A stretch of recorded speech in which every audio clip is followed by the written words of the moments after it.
हरे Krishna. Krishna book reading start करते हैं मंगलाचरण से। ओम अज्ञानतिमिराधस्य ज्ञानञ्जनशलाकया चक्षुरुन्मिलितं येन तस्मै श्रीगुरुवे नमः। श्रीचैतन्यमनोभीष्टं स्थापितं येन भूतले स्वयं रूपः कदा मह्यं ददाति स्वपदान्तिकम्। वन्देऽहं श्रीगुरो श्रीयुतपदकमलं श्रीगुरुवैष्णवांश श्रीरूपं साग्रजातम् सगण रघुनाथावितं तं सजीवं साद्वैतं सावधूतं परिजनसहितं कृष्ण चैतन्य देवं श्रीराधा कृष्ण पादान् सगण ललिता श्री विशाखां नितांश नमो विष्णुपादाय कृष्णाभिष्टाय भूतले श्रीमते भक्ति वेदांत स्वामिनीति नामिने नमस्ते सरस्वते देव गौरवाणी प्रचारिणे निर्विशेष शून्यवादी पाश्चात्य देशतारिणे हे कृष्ण करुणा सिंधु दीन बंधु जगतपते गोपेश गोपिका कांत श्री राधा कांत नमस्तुते। तप्त कांचन गौरांगी श्री राधे वृंदावनेश्वरी वृषभानुस्तुते देवी प्रणमामि हरि प्रिये। नमो महावदन्य कृष्ण प्रेम प्रदायते कृष्णाय कृष्ण चैतन्य नामने गौरित विषे नमः। वाञ्छाकल्पतरुभ्यश्च कृपा सिंधु भयविचे पतितानां पावनेभ्यो वैष्णवेभ्यो नमो नमः। जय श्री कृष्ण चैतन्य प्रभु नित्यानंद श्री अद्वैत गदाधर शिवासादि गौर भक्त वृंद। हरे कृष्णा कृष्णा कृष्णा हरे हरे हरे राम राम राम हरे हरे। हरे कृष्णा। तो सही भक्तों का स्वागत है कृष्णा हरे बुक कृष्ण रीडिंग। प्रभु जी। हरे कृष्णा माता जी।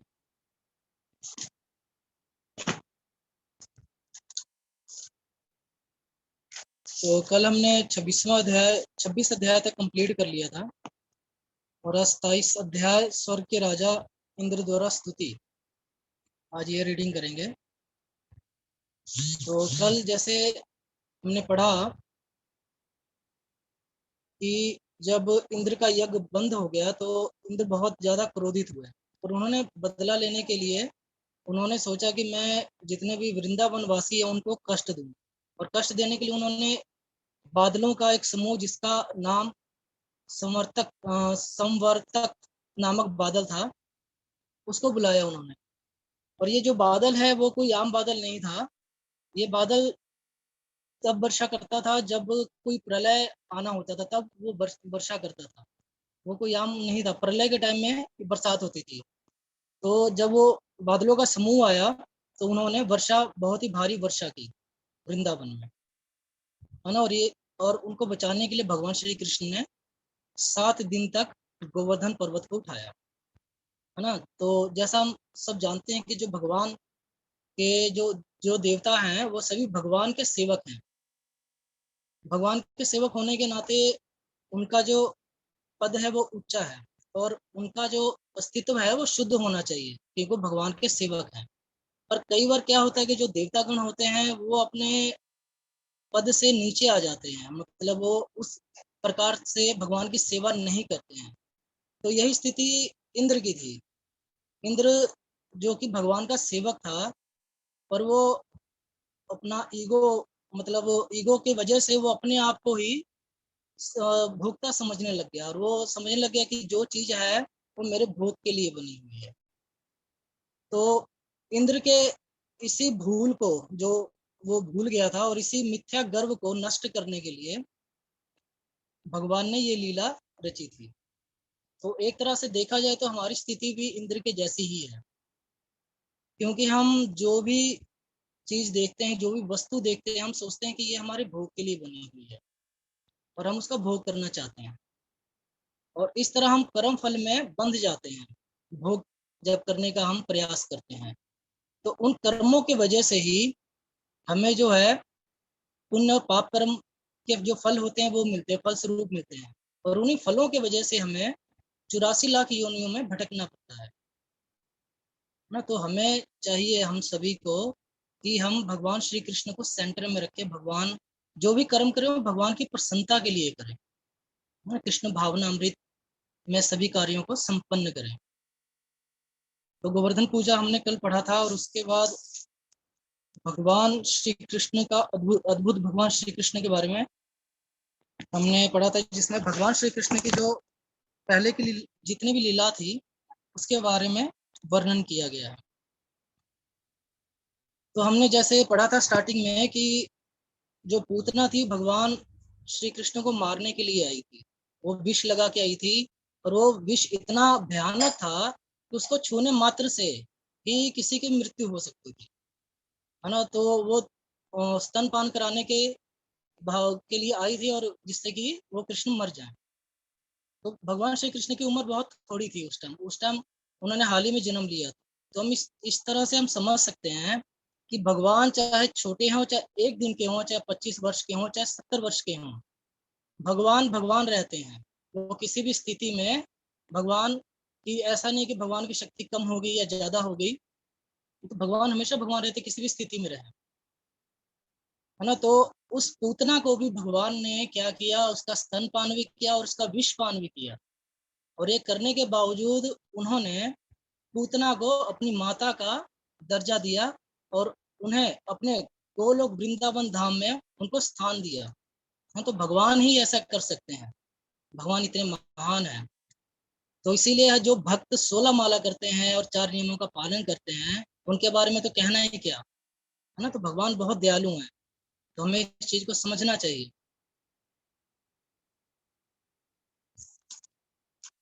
नेक्स्ट हम पढ़ना स्टार्ट करते हैं। मैं स्क्रीन शेयर कर देता हूँ।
ओके।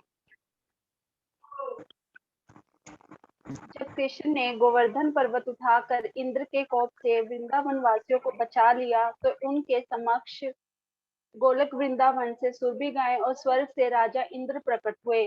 स्वर्ग के राजा इंद्र को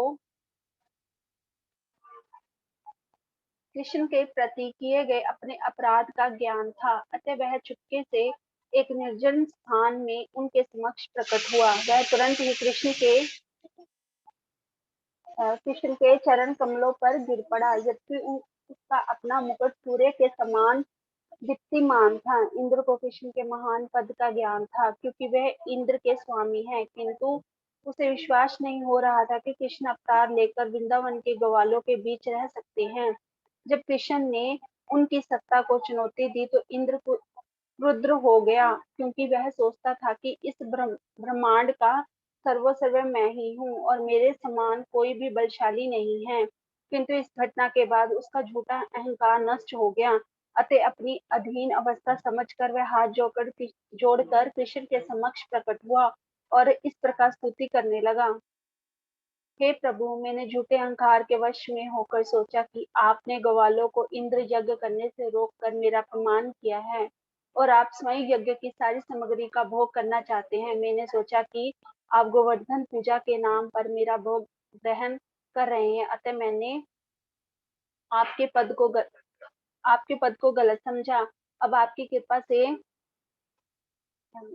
अब आपकी कृपा से मैं समझ पाया हूँ कि आप परमेश्वर हैं, श्री भगवान हैं और समस्त भौतिक गुणों से परे हैं। आपकी दिव्य स्थिति विशुद्ध तत्व की है, जो सतोगुण के पद से ऊपर है, और आपका दिव्य धाम भौतिक गुणों के उत्पाद से परे है। आपके नाम, यश, रूप, गुण साज सामग्री और लीला सभी इसी प्रकृति से परे है और तीनों गुणों का इन पर कोई प्रभाव नहीं पड़ता। आपका धाम उसी को प्राप्त होता है जो कठिन तपस्या करता है और रजो तथा तमो गुणों के प्रभाव से मुक्त रहता है। यदि कोई यह सोचता है कि जब जब आप इस जगत में अवतरित होते हैं तो आप प्रकृति के गुणों को आप प्रकृति के गुणों को प्रभु जी आगे शो नहीं हो रहा, आगे का वर्ड शो नहीं हो रहा, सॉरी। प्रकृति के गुणों को हरे कृष्णा। हरे कृष्ण माता जी, स्क्रीन तो actually ठीक है।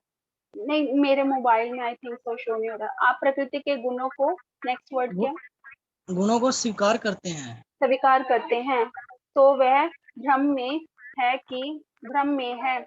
भौतिक गुणों की तरंगे आपको स्पर्श भी नहीं कर पाती और न ही आप उन्हें स्वीकार करते हैं। आप प्रकृति के नियमों द्वारा कभी बद्ध नहीं होते। हे स्वामी, आप इस दृश्य जगत के आदि पिता हैं। आप ही इसके परम गुरु हैं और सभी वस्तुओं के आदि स्वामी हैं। आप शाश्वत काल के रूप में अपराधियों को दंडित करने के अधिकारी हैं। इस संसार में मेरे समान अनेक मूर्ख हैं जो अपने आप को परमेश्वर या इस ब्रह्मांड का सर्वोसर्वी मानते हैं। आप इतने दयालु हैं कि आप उनके अपराधों को स्वीकार ना करके ऐसा उपाय निकाल लेते हैं कि उनका अहंकार दमित हो जाए और वे जान ले कि आप ही एकमात्र श्री भगवान है और कोई नहीं। हे नाथ, आप परम पिता, परम गुरु, परम राजा हैं। अतः अतः जब भी जीवात्माओं के आचरण में कोई त्रुटि आए तो उन्हें दंडित करने का आपको अधिकार है। पिता, गुरु तथा राज्य का परम कार्यकारी अधिकारी सदैव कर्मश्य अपने पुत्र, शिष्य और प्रजा के शुभ चिंतक होते हैं। अतः शुभ चिंतक होने के नाते उन्हें अपने आसक्तों को दंडित करने का अधिकार है। आप स्वेच्छा से इस धरा पर विविध शाश्वत शुभ रूपों में अवतरित होते हैं। आप इस धरा लोक को महिमा मंडित करने तथा विशेषता अपने को झूठे ही ईश्वर घोषित करने वाले व्यक्तियों को दंडित करने के लिए आते हैं। इस भौतिक जगत में समाज का सर्वोच्च नायक बनने के लिए विभिन्न प्रकार के जीवों में निरंतर स्पर्धा चलती रहती है और नायकत्व का उच्च स्थान ना प्राप्त करने के कारण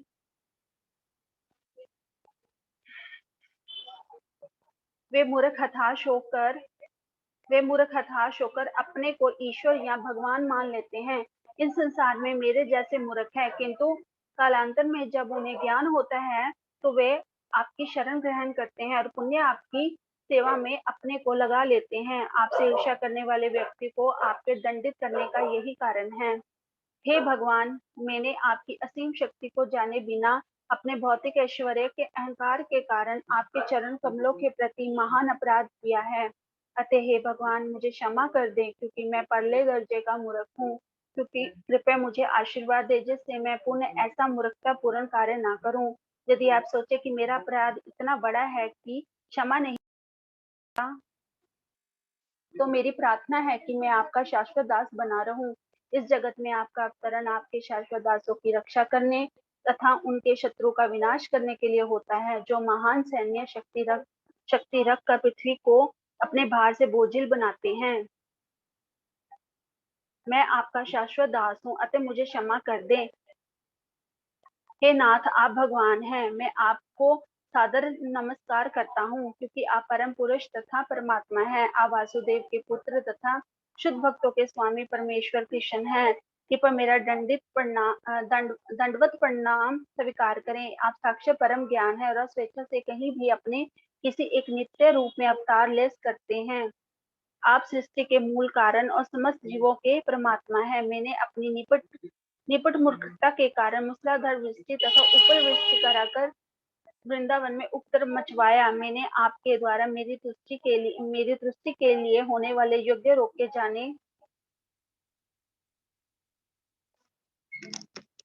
जाने से उत्पन्न परम क्रोध के कारण ही ऐसा उपद्रव मचवाया। किंतु हे स्वामी, आप मुझ पर इतने दयालु हैं कि आपने मेरा झूठा अहंकार खंडित करके मेरे ऊपर कृपा की है। अतः मैं आपके चरणों की शरण ग्रहण करता हूँ। आप न केवल परम नियता किंतु समस्त जीवों के गुरु भी हैं। इसी प्रकार भगवान कृष्ण इंद्र द्वारा प्रशंसित होने के बाद मुस्कुराते हुए गड़गड़ाहट में की भांति गंभीर वाणी में बोले, हे इंद्र, मैंने तुम्हारा यह यज्ञ तुम पर अपनी अहेतुकी कृपा दिखाने और तुमको यह स्मरण दिलाने के लिए कि मैं तुम्हारा शाश्वत स्वामी हूँ रोक दिया है। मैं न केवल तुम्हारा अपितु अन्य सारे देवताओं का भी स्वामी हूँ। तुम्हें यह स्मरण रखना चाहिए कि तुम्हारा सारा भौतिक ऐश्वर्य मेरी कृपा के कारण है। कोई भी व्यक्ति स्वतंत्र रूप से ऐश्वर्यवान नहीं बन सकता।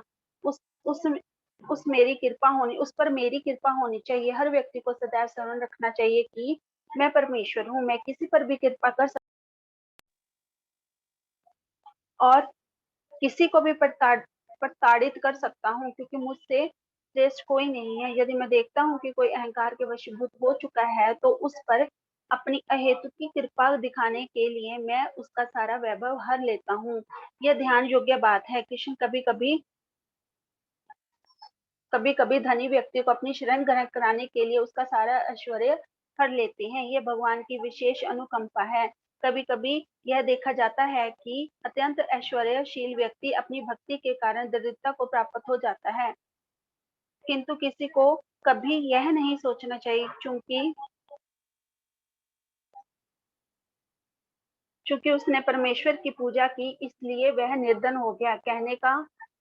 कहने का वास्तविक तात्पर्य यह है कि जब कोई शुद्ध भक्त होता है किंतु गलत गणना से वह प्रकृति पर अपना प्रभुत्व जताना चाहता है, तो भगवान उसका सारा ऐश्वर्य हर कर उस पर विशेष अनुग्रह प्रदर्शित करते हैं, जिससे अतंत वह परमेश्वर की शरण ग्रहण कर ले। इंद्र को शिक्षा देने के बाद कृष्ण ने उसे अपना स्वर्ग धाम लौट जाने तथा सदैव यह स्मरण रखने के लिए कहा कि कभी अपने को सर्वोच्च न मानना, इत्तु परमेश्वर के अधीन से समझना। उन्होंने उसे स्वर्ग का राजा बने रहने किंतु झूठे अहंकार से बचने के लिए कहा।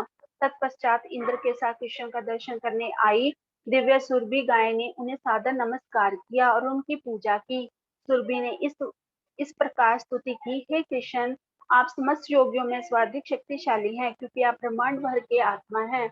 आपसे ही ये दृश्य जगत उत्पन्न हुआ है। यद्यपि इंद्र ने वृंदावन में मेरे वंशधरों अर्थात गायों को मारने का शक्ति प्रयास किया, किंतु वे आपकी शरण में बनी रही और आपने उन सबकी रक्षा की। हम अन्य किसी को परमेश्वर नहीं जानती, ना ही हम अपनी रक्षा के लिए किसी अन्य देवता या देवताओं के पास जाती हैं। अतः आप हमारे इंद्र हैं, इस दृश्य जगत के परम पिता हैं। आप गो ब्राह्मण देवता तथा अपने शुद्ध भक्तों के रक्षक और उदारक हैं। हे ब्रह्मांड के परमात्मा, मैं आपको अपने दूध से स्नान कराना चाहती हूँ, क्योंकि आप हमारे इंद्र हैं। हे भगवान, आप इस पृथ्वी पर अशुभ कर्मों के भार को कम करने के लिए प्रकट होते हैं। इस प्रकार कृष्ण का अभिषेक सुरभि गाय ने अपने दुख से तथा इंद्र ने अपनी हाथी की सूंड द्वारा आकाश गंगा के जल से किया। इसके बाद सुरभि गांव तथा अन्य देवों तथा उनकी माताओं ने कृष्ण को गंगा जल और सुरभि के दूध के स्नान कराने में इंद्र का साथ दिया और प्रार्थना की। इस प्रकार कृष्ण सब पर प्रसन्न हुए। गोवर्धन लोक, पितृलोक, सिद्ध लोक तथा चारण लोक से सारे वासियों ने मिलकर भगवत धाम का जप करते हुए भगवान को यशोगान किया। उनकी पत्नियां तथा अप्सराएं अत्यंत हर्ष के कारण नाचने लगी। उन्होंने आकाश से निरंतर पुष्प वर्षा करके भगवान को प्रसन्न किया। जब सब कुछ हंसी खुशी से संपन्न हो गया, तो गायों ने अपने दुख से सारी पृथ्वी को अपलालित कर दिया।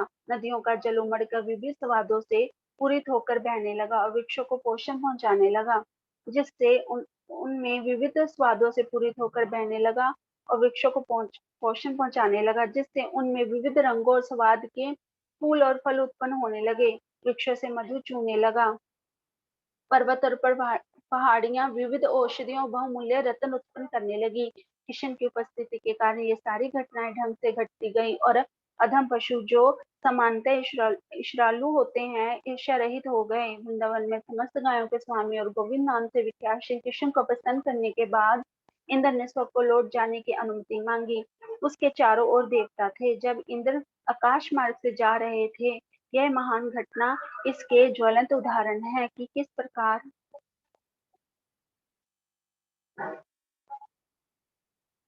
प्रकार कृष्णा भावना में से विश्व कल्याण होता है। यहाँ तक कि अधम पशु भी ईर्ष्या भाव भूलकर देवताओं के गुणों को प्राप्त होते हैं। इसी प्रकार लीला पुरुषोत्तम भगवान श्री कृष्ण के अंतर्गत स्वर्ग के राजा इंद्र द्वारा स्तुति नामक 27वें अध्याय का भक्ति वेदांत तात्पर्य पूर्ण हुआ। प्रभु जी नेक्स्ट भी रीड करना है? हरे कृष्णा। यस माता जी, नेक्स्ट अभी टाइम में पढ़ सकते हैं माता जी आप। ओके। गोवर्धन सॉरी गोवर्धन उत्सव प्रतिपदा के दिन उत्पन्न हुआ। वरुण पास से नंद महाराज की मुक्ति। गोवर्धन उत्सव प्रतिपदा के दिन संपन्न हुआ। तत्पश्चात 7 दिनों तक इंद्र द्वारा मूसलाधार वर्षा तथा उपवृष्टि होती रही। शुक्ल पक्ष की नवमी बीत जाने पर दशमी को इंद्र ने कृष्ण की पूजा की और सारा मामला संतोष पूर्वक तय हो गया। फिर एकादशी आई। महाराज नंद ने दिन भर एकादशी व्रत रखा और अगले दिन द्वादशी को बड़े प्रांत वे यमुना नदी में स्नान करने गए। वे नदी के गहरे जल में घुस गए, जहाँ वरुण देव के एक दास ने उन्हें तुरंत बंदी बना लिया। वह दास उन्हें लेकर वरुण के पास पहुंचा और उन पर गलत समय में नदी में स्नान करने का आरोप लगाया। ज्योतिष गणना के अनुसार जिस समय नंद ने जल में प्रवेश किया था वह असुरी समय था। बात यह थी कि नंद महाराज सूर्यदेव के पूर्ण स्नान कर लेना चाहते थे, किंतु वे न जाने कैसे कुछ जल्दी चले गए, जिससे अशुभ समय में स्नान हुआ। अतः वे बंदी बना लिए गए। जब वरुण का दास नंद महाराज को पकड़ कर चला गया तो उसके साथी चिल्ला चिल्लाकर कृष्ण बलराम को पुकारने लगे। कृष्ण तथा बलराम तुरंत समझ गए कि नंद महाराज वरुण के दास द्वारा ले जाए गए हैं। अतः वे वरुण के धाम पहुंचे, जो भगवान के शुद्ध भक्त हैं और श्री भगवान ही उनके आश्रय हैं, क्योंकि वे उन वृंदावन निवासियों की रक्षा प्रदान करने के लिए दृढ़ संकल्प थे। बच्चों की तरह रक्षा के लिए कृष्ण को पुकारते हैं, ठीक उसी प्रकार जैसे बच्चे माता पिता द्वारा रक्षा किए जाने के अतिरिक्त और कुछ नहीं जानते। वरुण देव ने कृष्ण तथा बलराम का स्वागत करते हुए कहा, हे भगवान, आपकी उपस्थिति से मेरा वरुण देवता का जीवन इसी क्षण सफल हो गया है। यद्यपि मैं जल के सारे कोश का स्वामी हूँ, किंतु मैं जानता हूँ कि इनके होने से जीवन सार्थक नहीं होता, किंतु इस क्षण आपके दर्शन करने से मेरा जीवन धन्य हो गया है, क्योंकि मुझे अब आगे भौतिक शरीर धारण नहीं करना पड़ेगा। अतः हे स्वामी, हे भगवान, हे परम ब्रह्म तथा जन जन के परमात्मा, मैं आपको नमस्कार करता हूँ। आप परम दिव्य पुरुष हैं। अतः आप पर प्रकृति का प्रभाव पड़ने की कोई संभावना नहीं है। मुझे खेद है कि मूर्खतावश यह ना जानने के कारण कि क्या करणीय है और क्या नहीं, मेरे दास ने भूल से आपके पिता नंद महाराज को बंदी बना लिया है। अतः मैं अपने दास के अपराध के लिए क्षमा प्रार्थी हूँ। मैं सोच रहा हूँ मुझे देने के यह आपकी योजना थी। हे कृष्ण गोविंद, मुझ पर कृपा करें। यह रहे आपके पिता, आप इन्हें तुरंत वापस ले जा सकते हैं। इस प्रकार भगवान श्री कृष्ण ने अपने पिता को छुड़ाया और उन्हें उनके मित्रों के समक्ष लाकर परम हर्षोल्लास सहित प्रस्तुत किया। नंद महाराज में थे। परम ऐश्वर्यवान होते हुए भी उस देवता ने कृष्ण का इतना सम्मान किया, यह नंद के लिए विस्मयजनक था और वे अत्यंत आश्चर्यपूर्वक अपने मित्रों संबंधियों से इस घटना का वर्णन करने लगे। जबकि कृष्ण सचमुच इतनी आश्चर्यजनक रीति से कार्य कर रहे थे, तो भी महाराज नंद तथा माता यशोदा यह ना सोच पाए कि वे श्री भगवान हैं। इसके विपरीत वे उन्हें सदैव अपना लाडला पुत्र समझते रहे। अतः नंद महाराज ने इस तथ्य को स्वीकार नहीं किया कि वरुण ने कृष्ण की इसलिए पूजा की क्योंकि वे श्री भगवान थे। वे तो ये मान रहे थे कि इतना आश्चर्यजनक बालक होने के कारण वरुण तक ने कृष्ण का सम्मान किया। नंद महाराज के सारे ग्वाल मित्र ये जानने के लिए उत्सुक थे कि क्या सचमुच श्री कृष्ण श्री भगवान है और क्या वे उन्हें मोक्ष दे देंगे। जब वे इस प्रकार परस्पर मंत्रणा कर रहे थे तो कृष्ण उनके मन की बात समझ गए। उन्होंने उन सबको आध्यात्मिक जगत में उनके भाग्य के प्रति शाश्वत होने करने के उद्देश्य से उन्हें आध्यात्मिक आकाश का दर्शन कराया। सिद्धांत सामान्य व्यक्ति इस जगत में कठोर श्रम करने में लगे रहते हैं और उन्हें इसकी कोई जानकारी नहीं होती कि इस लोक के परे कोई अन्य लोक है जिसे जिदाकश कहते हैं। जहाँ जीवन शाश्वत, आनंदमय और ज्ञान के पूर्ण रहता है। जैसा कि भगवत गीता में वर्णित है, जो व्यक्ति चिदाकाश को जाता है वह फिर इस जन्म मृत्यु वाले जगत में लौट कर कभी नहीं आता। भगवान कृष्ण बद्ध जीव को ये सूचित करने के लिए सदैव उत्सुक रहते हैं कि इस भौतिक आकाश के परे और समूची भौतिक शक्ति के भीतर इन असंख्य ब्रह्मांडों के परे अत्यंत दूरी पर चिदाकाश दिव्याकाश लोक है। ये संत कृष्ण प्रत्येक बद्ध जीव पर अत्यंत दयालु हैं, किंतु जैसा कि भगवत गीता में कहा गया है कि वे शुद्ध भक्तों के प्रति विशेष कृपा करते हैं। इन प्रश्नों को सुनकर कृष्ण ने सोचा कि उनके वृंदावन के भक्तों को आध्यात्मिक आकाश तथा उसके भीतर वैकुंठ लोकों के विषय में जानकारी दे दी जाए। इस संसार में प्रत्येक बद्ध जीव अज्ञान के अंधकार में है। इसका अर्थ यह है कि सारे बद्ध जीव देहात्मा बुद्धि से ग्रस्त हैं। प्रत्येक जीव की यही धारणा है कि वे इस भौतिक जगत से संबंध हैं, और इस जीवन बोध के कारण प्रत्येक जीव विभिन्न रूपों में अज्ञानवश कार्य कर रहा है। किसी विशेष प्रकार के जीव के कार्य कर्म कहलाते हैं। सारे बद्ध जीव देहात्मा बुद्धि के कारण अपने अपने शरीर के अनुसार कार्य कर रहे हैं। ये कार्य भावी बद्ध जीवन का निर्माण करते हैं। जिनके उन्हें आध्यात्मिक कार्य नहीं करते उन्हें भक्ति योग कहते हैं। जो सफलतापूर्वक भक्ति योग का अभ्यास करते हैं वे इस वर्तमान शरीर को त्याग कर सीधे आध्यात्मिक जगत को जाते हैं, जहाँ वे किसी एक वैकुंठ लोक में स्थिर हो जाते हैं। वृंदावन के सारे निवासी शुद्ध भगत हैं। इस शरीर को त्यागने पर उनका गंतव्य कृष्ण लोक है। वे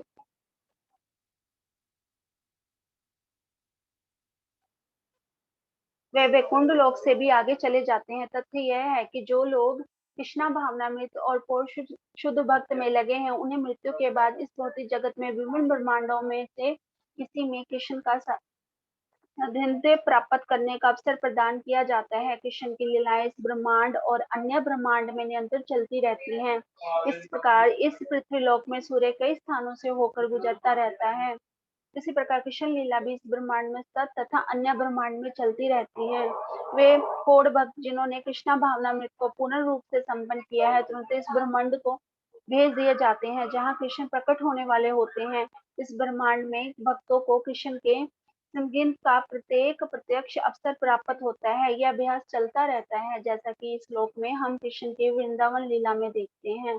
इसी प्रकार कृष्ण ने वैकुंठ लोकों की सही सही जानकारी उद्घाटित कर दी है, जिससे वृंदावन वासी अपने अपने गंतव्य को समझ सके। इस प्रकार कृष्ण ने उन्हें नित्य विद्यमान आध्यात्मिक जगत का दर्शन कराया, जो असीम है और ज्ञान से पूर्ण है।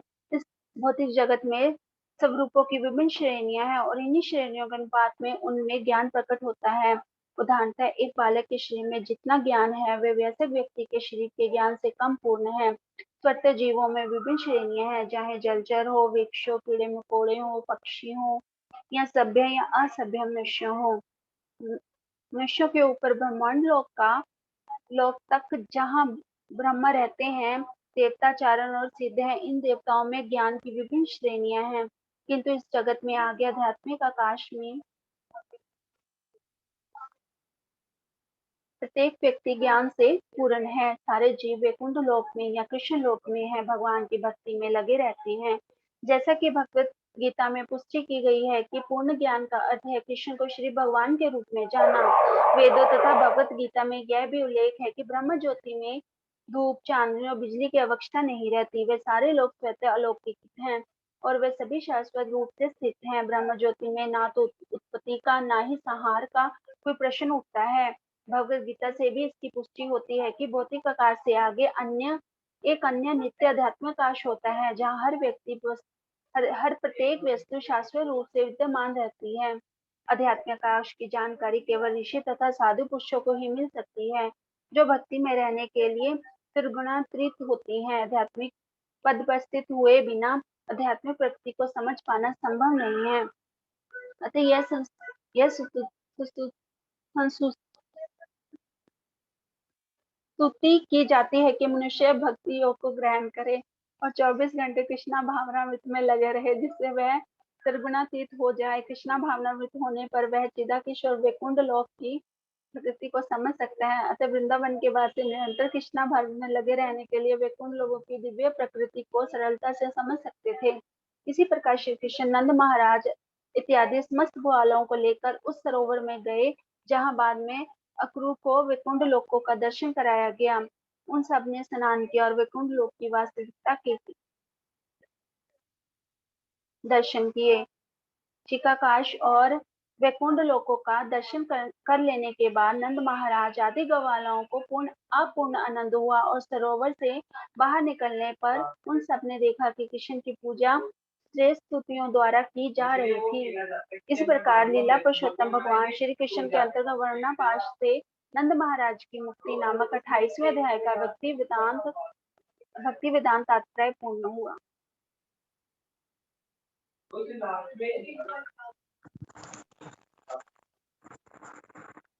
हरे कृष्णा। थैंक यू माता जी। तो आज हम यहीं पे मीटिंग करेंगे और कल आगे से अगला अध्याय शुरू होगा रासलीला का। भगवान श्री कृष्ण का रासलीला का शुभारंभ। हरे कृष्ण प्रभु जी। हरे कृष्ण। लीला पुरुषोत्तम भगवान श्री कृष्ण की जय।